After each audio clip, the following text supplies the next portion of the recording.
Perjalanan kita mulai dari East Blue, tepatnya di kota Looktown sekitar 20 tahun yang lalu dari timeline utama cerita One Piece, di mana sang raja bajak laut Goldie Roger menyampaikan kata-kata terakhirnya sebelum dieksekusi oleh angkatan laut. Kata-kata tersebut menjadi pemicu dimulainya era bajak laut.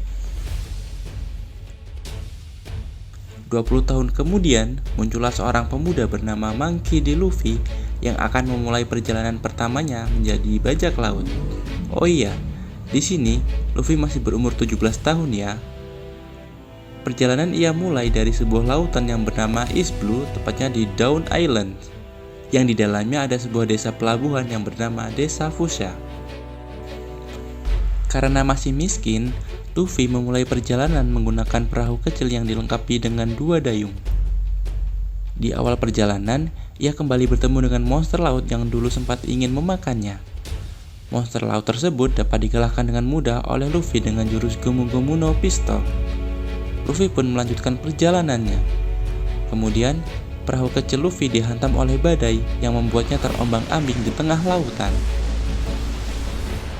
Daripada tenggelam, Luffy pun masuk ke sebuah tong untuk bertahan hidup. Buat yang belum tahu, Luffy ini nggak bisa berenang ya, karena dia sudah memakan buah iblis. Di tengah kepasrahannya, akhirnya ada seorang anak bernama Kobe yang memungut tong tersebut untuk dibawa ke kapal yang ia naiki. Di sini, Kobe masih berumur 16 tahun dan ia masih menjadi bagian dari bajak laut Alvida.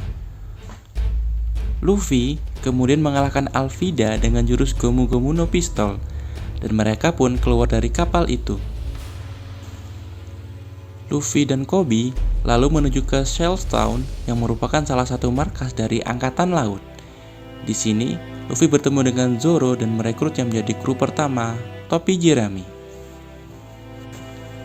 Di sini juga, Luffy berhasil mengalahkan villain yang bernama Kapten Morgan dari Angkatan Laut. Luffy dan Zoro melanjutkan perjalanan sebagai bajak laut, sedangkan Kobe tetap tinggal untuk mengejar cita-citanya menjadi angkatan laut. Kali ini, Luffy dan Zoro singgah di sebuah kota yang bernama Orange Town yang masih masuk wilayah Organ Islands. Di sini, mereka membantu penduduk di sana dari gangguan bajak laut Buggy. Di sini juga akhirnya kita dapat melihat Nami. Nami kemudian ikut perjalanan Luffy dan Zoro walaupun belum secara resmi menjadi krunya. Setelah Orange Town, kita berpindah menuju Gecko Islands yang di sana ada sebuah desa bernama Syrup Village. Dan yap, di desa ini ada kesatria lautan yang gagah berani bernama God Usopp, atau kita panggil saja Usopp, yang nantinya akan menjadi penembak jitu dari bajak laut Topi Jerami. Tujuan Luffy, Zoro, dan Nami datang ke sini adalah mencari kapal baru yang lebih besar. Mereka kemudian bertemu dengan Usopp, dan si Usopp ini naksir dengan seorang gadis anak orang kaya yang bernama Kaya. Ternyata plot twistnya, pengawal Kaya adalah seorang bajak laut bernama Kapten Kuro. Si Kapten Kuro ini berniat untuk membunuh Kaya, menjadikannya seperti kematian biasa dan mengambil semua harta warisan yang dimiliki oleh Kaya. Untungnya, Luffy dan kawan-kawan datang di waktu yang tepat. Kapten Kuro dan anak buahnya berhasil dikalahkan Luffy, Zoro, Nami, dan Usopp, sehingga Kaya bisa tetap selamat dan hartanya tidak jadi dicuri. Setelah semuanya selesai, Kaya memberikan hadiah kepada Luffy dan kawan-kawan sebuah kapal bernama Going Merry. Kapal ini yang nantinya akan menemani kita mengarungi lautan di dunia One Piece. Di sini juga, Usopp memutuskan bergabung menjadi bajak laut Luffy walaupun ia harus meninggalkan pujaan hatinya yaitu Kaya. Kali ini, perjalanan berlanjut ke sebuah restoran terapung bernama Barati. Barati ini adalah restoran yang dimiliki seorang mantan bajak laut bernama Zeff. Zeff ini merupakan sosok yang dianggap ayah oleh Sanji. Ia juga mengajarkan kepada Sanji cara memasak dan bertarung menggunakan kaki. Luffy datang ke tempat ini dengan maksud mencari koki untuk diajak bergabung menjadi nakamanya. Akhirnya, Luffy bertemu dengan Sanji, dan Luffy sangat tertarik dengannya. Walaupun awalnya menolak, akhirnya Sanji bergabung juga menjadi nakama bajak laut Luffy setelah rekan-rekannya di Barati meyakinkannya. Di tempat ini, Luffy berhasil mengalahkan bajak laut yang bernama Don Krieg yang hendak mengambil alih Baratie. Di sini juga sang pendekar pedang terhebat di dunia muncul untuk pertama kalinya, dan yap, ia adalah Dracul Mihawk. Pada kesempatan ini, Zoro langsung menantang Mihawk untuk berduel pedang. Hasilnya Zoro kalah telak dan 2 dari 3 pedang yang dimilikinya hancur. Walaupun begitu, Zoro mendapatkan hormat dari Mihawk karena tekadnya yang kuat. Sejak saat itu, Zoro berjanji akan menjadi lebih kuat dan tidak akan kalah lagi. Setelah meninggalkan Baratie, Luffy, Zoro, Usopp, dan Sanji berlayar bersama Nami. Namun, Nami tiba-tiba mengambil Going Merry dan membawa harta mereka. Luffy dan yang lain kemudian mengejarnya sampai ke Kokoyashi Village, tempat mereka mengetahui masa lalu Nami. Ternyata, Nami dipaksa bekerja untuk Arlong, manusia ikan yang menguasai wilayah tersebut. Nami harus mengumpulkan uang untuk membeli kebebasan desanya. Luffy kemudian berkata bahwa Nami adalah bagian dari krunya dan memutuskan melawan Arlong. Luffy akhirnya mengalahkan Arlong dan menghancurkan Arlong Park. Setelah itu, Nami resmi bergabung dengan kru topi jerami sebagai navigator. Setelah mengalahkan Arlong, Luffy dan krunya tiba di Looktown untuk mempersiapkan perjalanan menuju Grand Line. Luffy kemudian pergi ke Execution Platform, tempat Goldie Roger, Raja Bajak Laut, dieksekusi. Luffy naik ke atas platform tersebut, namun ia kemudian ditangkap oleh Buggy. Buggy ingin mengeksekusi Luffy di tempat yang sama dengan eksekusi Roger. Namun, tepat ketika Luffy akan dieksekusi, terjadi sambaran petir yang menghancurkan platform. Luffy pun selamat. Peristiwa ini dianggap sangat misterius karena Luffy seolah-olah diselamatkan oleh kekuatan yang tidak diketahui. Setelah dari Looktown, Luffy dan teman-temannya akhirnya meninggalkan East Blue dan masuk ke Grand Line. Perjalanan Luffy di Grand Line dimulai dari Reverse Mountain. Berbeda dengan gunung biasa, di sini air laut justru mengalir naik menuju puncak gunung. Kapal Going Merry pun harus mengikuti arus tersebut untuk bisa masuk ke Grand Line. Setelah berhasil melewati Reverse Mountain, Luffy dan krunya akhirnya sampai di Twin Cape. Di Twin Cape, Luffy bertemu dengan Labun, paus yang selama bertahun-tahun menunggu kembalinya kelompok bajak laut Rumbar. Labun terus menabrakkan kepalanya ke Red Line karena ingin menembus dinding raksasa tersebut. Luffy tentu saja tidak tinggal diam. Dia membuat janji dengan Labun. Suatu hari nanti, Luffy akan kembali dan bertemu dengannya lagi. Dan seperti biasa, kalau Luffy sudah berjanji, urusannya bukan lagi sekedar janji, melainkan sudah menjadi kontrak hidup. Setelah itu, kru topi jerami melanjutkan perjalanan menuju pulau berikutnya. Tujuan berikutnya adalah Whiskey Peak, sebuah kota di Cactus Island. Sekilas, tempat ini terlihat sangat ramah. Penduduknya menyambut Luffy dan kru topi jerami dengan pesta besar. Makanan ada, minuman ada, pesta jelas ada dong. Luffy pun berpikir, wah, Grand Line ternyata enak juga ya. Tapi ternyata semua itu jebakan. Penduduk Whiskey Peak sebenarnya adalah anggota Baroque Works yang ingin menangkap mereka. Dan disinilah salah satu pertarungan keren terjadi. Zoro melawan puluhan pemburu hadiah seorang diri. Sementara Luffy, dia malah sempat mengira Zoro menyerang orang-orang yang sudah menjamu mereka. Hasilnya, Luffy dan Zoro malah berantem satu sama lain.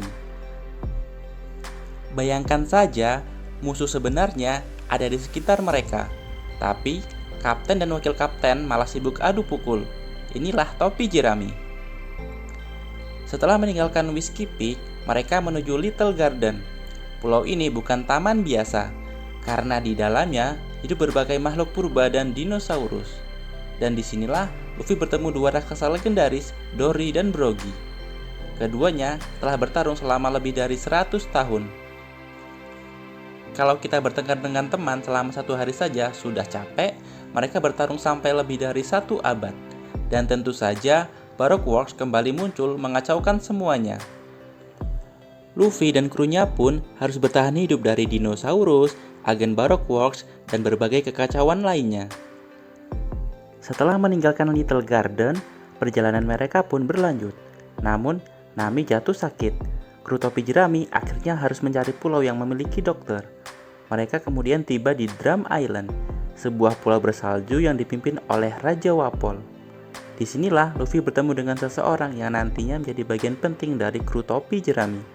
Seekor rusa yang bisa berbicara, dan seorang dokter hebat namanya Tony Chopper. Luffy langsung tertarik kepada Chopper. Masalahnya, Chopper justru takut meninggalkan pulau. Namun, setelah berbagai kejadian dan pengorbanan, Chopper akhirnya memutuskan untuk bergabung dengan Luffy. Dan sejak saat itu, topi jerami mendapatkan dokter kapal yang sangat imut. Setelah mendapatkan Chopper, perjalanan mereka berlanjut menuju Alabasta, pulau gurun yang sedang berada di ambang perang saudara. Di sini, Luffy dan kawan-kawan kembali berhadapan dengan Baroque Works. Dan dalang utamanya ternyata bukan orang sembarangan. Dia adalah salah satu Shichibukai yang bernama Crocodile. Crocodile memiliki kekuatan pasir dan merupakan salah satu lawan pertama yang benar-benar membuat Luffy kewalahan. Luffy bahkan sempat kalah. Tapi seperti biasa, Luffy punya satu kemampuan yang sangat berbahaya. Bukan haki, bukan gear, bukan buah iblis, tapi pantang menyerah.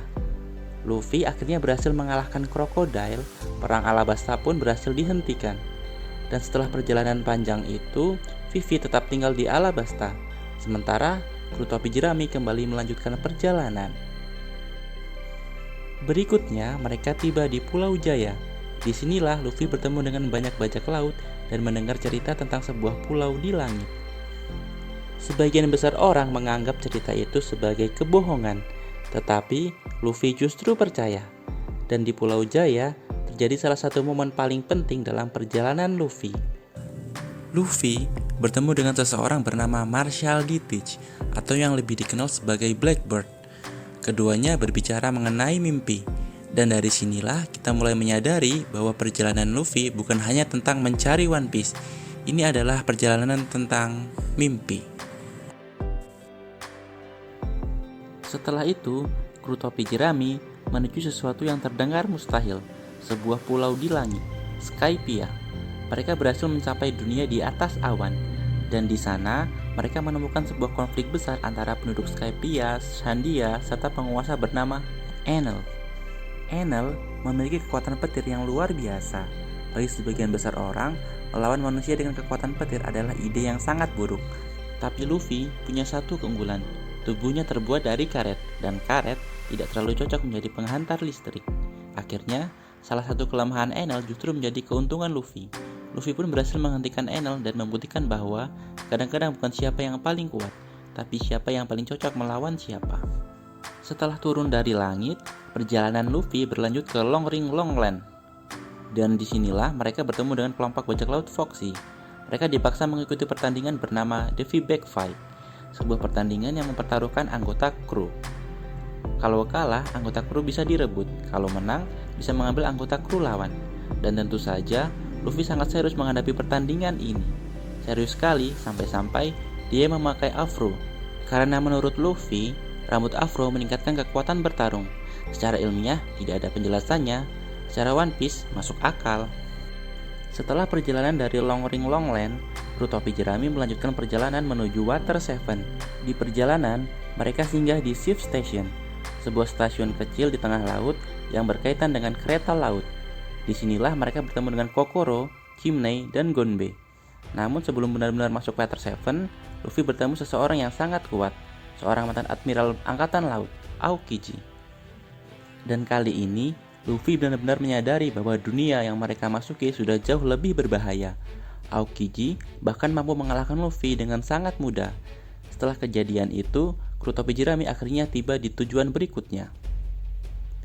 Inilah salah satu kota paling indah yang pernah mereka datangi, Water Seven. Kota air yang dibangun dengan kanal-kanal dan terkenal sebagai pusat dari shipwright. Tujuan mereka sederhana, memperbaiki Going Merry. Tapi ternyata masalahnya jauh lebih besar. Going Merry mengalami kerusakan parah. Dan untuk pertama kalinya, Luffy harus menghadapi kenyataan bahwa kapal kesayangannya mungkin sudah tidak bisa melanjutkan perjalanan. Konflik pun muncul di antara kru, terutama antara Luffy dan Usopp. Di saat yang sama, Nico Robin menghilang, Dan ternyata ada organisasi rahasia bernama CP9 yang berhubungan dengan pemerintah dunia. Water Seven yang awalnya terlihat seperti tempat memperbaiki kapal, berubah menjadi salah satu titik paling emosional dalam perjalanan Luffy. Penculikan Robin membawa Luffy dan kru topi jerami menuju Enies Lobby, sebuah wilayah milik pemerintah dunia. Dan Luffy menyatakan bahwa ia ingin Robin kembali. Ketika Robin akhirnya mengatakan bahwa dia ingin hidup, Luffy tidak membutuhkan alasan lagi. Dia langsung menyatakan perang terhadap pemerintah dunia, dan bendera pemerintah dunia pun dibakar. Disinilah Luffy melawan Rob Lucci, pertarungan yang sangat brutal. Luffy harus mengeluarkan kemampuan terbaiknya, Gear Second, Gear Third, dan seluruh tenaga yang dia punya. Pada akhirnya, Luffy berhasil mengalahkan Lucci.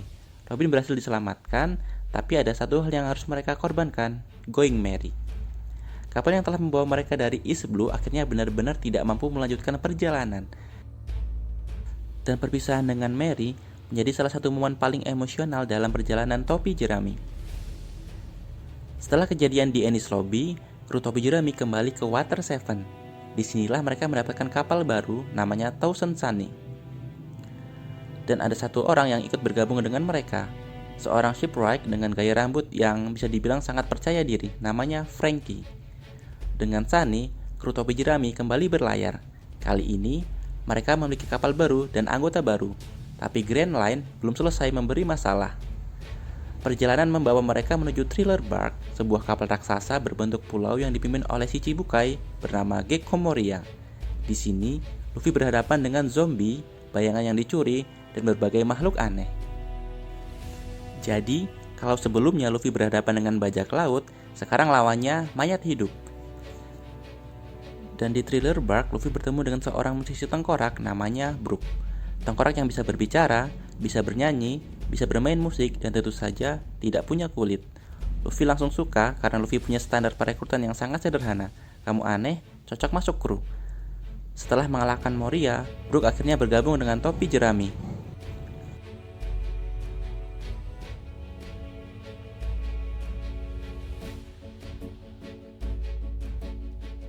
Perjalanan membawa mereka menuju Thriller Bark, sebuah kapal raksasa berbentuk pulau yang dipimpin oleh si Chibukai bernama Gekko Moria. Di sini, Luffy berhadapan dengan zombie, bayangan yang dicuri, dan berbagai makhluk aneh. Jadi, kalau sebelumnya Luffy berhadapan dengan bajak laut, sekarang lawannya mayat hidup. Dan di Thriller Bark, Luffy bertemu dengan seorang musisi tengkorak namanya Brook. Tengkorak yang bisa berbicara, bisa bernyanyi, bisa bermain musik, dan tentu saja tidak punya kulit. Luffy langsung suka karena Luffy punya standar perekrutan yang sangat sederhana. Kamu aneh, cocok masuk kru. Setelah mengalahkan Moria, Brook akhirnya bergabung dengan topi jerami. Berikutnya, mereka sampai di Sabaudi Archipelago. Disinilah suasana mulai berubah. Mereka bertemu dengan banyak bajak laut rookie yang kemudian dikenal sebagai Worst Generation. Dan untuk pertama kalinya, Luffy berhadapan langsung dengan Tenryubito. Dan Brook satu pukulan mendarat di wajah Tenryubito. Masalahnya, memukul Tenryubito sama saja seperti menyalakan alarm perang. Admiral Kizaru datang, Pasifista muncul. Situasi menjadi kacau. Dan disinilah Luffy menyadari bahwa kekuatan mereka belum cukup. Kemudian muncul Bartholomew Kuma. Dengan kekuatannya, seluruh kru topi jerami dipisahkan satu persatu. Luffy pun terlempar ke tempat yang tidak ia kenal. Luffy kemudian mendarat di Amazon Lily, sebuah pulau yang dihuni oleh para wanita kuja. Dan pemimpin mereka adalah seorang wanita yang sangat terkenal, Buah Hancock. Awalnya, Hancock tidak menyukai Luffy, namun perlahan dia justru jatuh hati kepada Luffy. Masalahnya, Luffy tidak peka. Di Amazon Lily, Luffy mendapatkan kabar yang sangat buruk. Kakaknya, Portgas the Ace, akan segera dieksekusi oleh pemerintah dunia. Luffy langsung bergerak. Untuk menyelamatkan Ace, Luffy menyusup ke Impel Down, penjara paling mengerikan milik pemerintah dunia. Di sini, Luffy bertemu kembali dengan banyak musuh lama, Buggy, Mr. Tree, Crocodile, dan tentu saja Bone Clay. Perjalanan Luffy di Impel Down berubah menjadi kekacauan besar. Luffy harus melewati berbagai level penjara, melawan penjaga, menghadapi monster, dan berkali-kali hampir mati. Namun sekali lagi, Luffy tidak berhenti. Dia terus maju. Setelah keluar dari Impel Down, Luffy akhirnya tiba di tempat yang menjadi pusat perang terbesar, Marineford. Di satu sisi ada angkatan laut, Di sisi lain ada Whitebird dan para bajak lautnya. Dan di tengah semuanya, Luffy berusaha menyelamatkan Ace. Pertempuran ini memperlihatkan betapa besarnya kekuatan dunia One Piece. Admiral, Shichibukai, Whitebird, Marco, Garp, Sengoku, dan tentu saja Luffy. Luffy berjuang mati-matian untuk mencapai Ace. Namun, perang ini berakhir dengan tragedi. Ace meninggal di depan Luffy. Kehilangan ini menghancurkan Luffy. Dan untuk pertama kalinya, Luffy benar-benar menyadari bahwa dia masih terlalu lemah. Setelah Marineford, Luffy akhirnya menjalani masa pemulihan dan kemudian memutuskan untuk berlatih. Dia pergi ke Rusukaina, sebuah pulau liar yang memiliki banyak binatang buas. Di sana, Luffy berlatih bersama Silver Rayleigh. Tujuannya menguasai haki. 2 tahun berlalu, dan Luffy bukan lagi Luffy yang sama. Dia kembali dengan kekuatan baru, lebih kuat, lebih matang, namun tentu saja tetap suka daging. Setelah 2 tahun berlatih, kru topi jerami berkumpul kembali di Sabaody Archipelago. Tapi kali ini, semuanya berbeda. Luffy dan kru sudah jadi lebih kuat. Mereka kemudian bersiap untuk melanjutkan perjalanan menuju bagian Grand Line berikutnya. Tujuan mereka, Fishman Island. Dan untuk menuju ke sana, mereka harus menyelam ke dasar laut.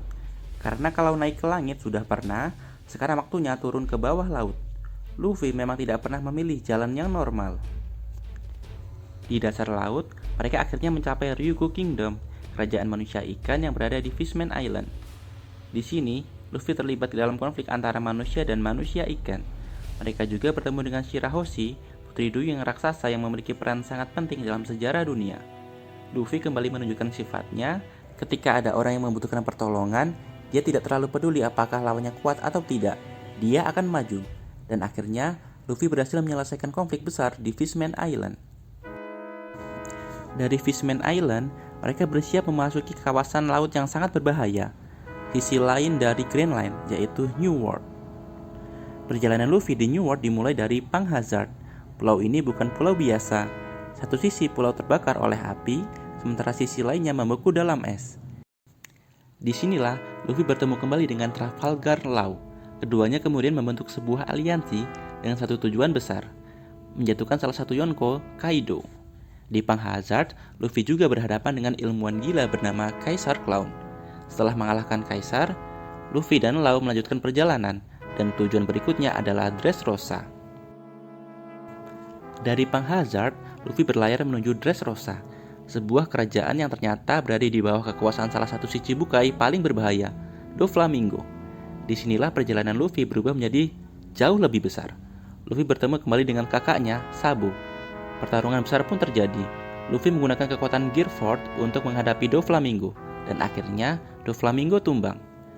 Dressrosa berhasil dibebaskan, namun kemenangan ini membawa perubahan besar, karena setelah pertempuran tersebut, lahirlah sebuah kekuatan baru yang mengikuti Luffy, Straw Hat Grand Fleet. Dan perjalanan Luffy kembali mendekati level para Yonko. Setelah meninggalkan Dressrosa, Luffy dan kelompoknya menuju sebuah tempat yang sangat unik, sebuah pulau yang berada di atas punggung gajah raksasa, Zou. Dan kemudian terungkap rahasia yang besar. Untuk mencapai Laugh Tale, dibutuhkan Road Poneglyph, 4 batu merah yang akan menunjukkan jalan menuju pulau terakhir. Namun, perjalanan belum bisa dilanjutkan bersama, karena kelompok Luffy harus berpisah.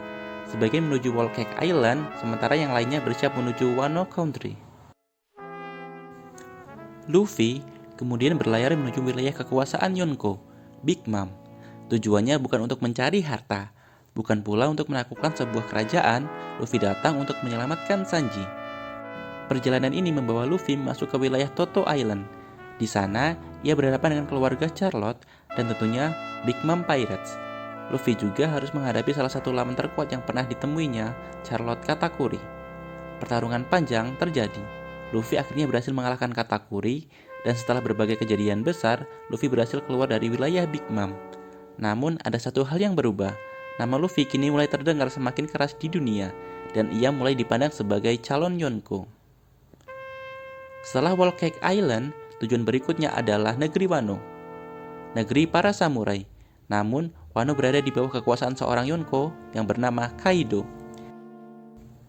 Disinilah Luffy dan sekutunya menjalankan rencana besar mereka. Tujuannya membebaskan Wano dan menjatuhkan Kaido. Perjalanan di Wano berlangsung sangat panjang. Luffy mengalami kekalahan, bahkan lebih dari sekali. Namun, setiap kali jatuh, ia selalu bangkit kembali. Hingga akhirnya, Luffy membangkitkan kekuatan buah iblisnya dan muncullah Gear 5. Dengan kekuatan Nika, Luffy kembali menghadapi Kaido. Pertarungan terakhir pun terjadi, dan pada akhirnya, Kaido tumbang. Wano berhasil dibebaskan. Luffy kemudian mendapatkan sesuatu yang sangat besar.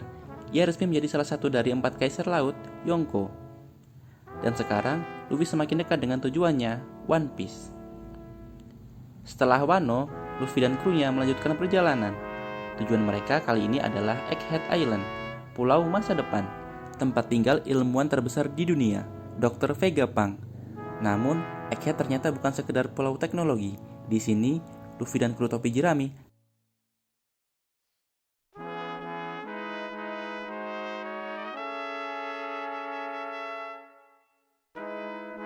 terlibat dalam konflik besar dengan pemerintah dunia. Rahasia masa lalu mulai terbuka tentang Void Century, tentang Nika, tentang Joy Boy, dan tentang sejarah dunia yang selama ini disembunyikan. Egghead kemudian berubah menjadi salah satu peristiwa terbesar dalam sejarah One Piece. Dan ketika Luffy meninggalkan pulau ini, dunia One Piece sudah tidak sama lagi. Dan sekarang, perjalanan Luffy memasuki wilayah yang selama ini ditunggu-tunggu, Elbaf, tanah para raksasa. Pulau yang sudah diperkenalkan sejak perjalanan Luffy di Little Garden. Dan akhirnya, setelah bertahun-tahun, Luffy benar-benar sampai di sana. Namun Elbaf bukan sekedar tempat baru. Di sini, berbagai rahasia besar tentang dunia mulai terhubung. Para raksasa, sejarah dunia, Joy Boy, Nika, dan masa lalu yang selama ini tersembunyi. Semuanya mulai mengarah pada satu titik, final saga. Dan sampai timeline manga saat ini, Luffy masih berada di Elbaf. Dan tentunya, arc ini akan menjadi salah satu akte besar di dunia One Piece. Oke, sampai di sini dulu perjalanan kita kali ini. Sampai bertemu di video berikutnya.